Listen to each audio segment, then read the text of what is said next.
Hello guys, তোমরা কিরকম আছো? আশা করছি তোমরা সবাই ভালো আছো। এটা আমার বোন, আমি আর আমার হাজব্যান্ড। এটা ছিল ভোটের সকাল। তো সকালবেলা ভোট দিয়ে এসে একবারে বাজার থেকে চিকেন নিয়ে এসেছি।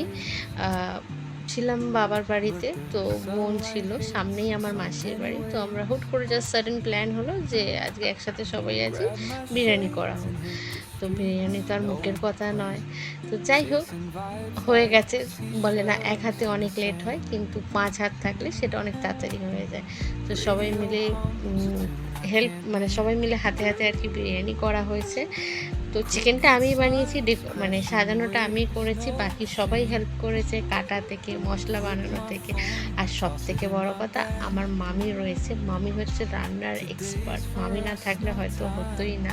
ছোটো মাসিও চলে এসেছিল। তো জাস্ট হয়ে গেছে। তোমরা অবশ্যই জানাবে কীরকম লাগলো বিরিয়ানিটা, আর কমেন্টে অবশ্যই জানাবে তোমরা কিভাবে বিরিয়ানি বানাও। এটা আমি বানিয়েছি আমার স্টাইলে, তোমাদের স্টাইলটা অবশ্যই জানাবে।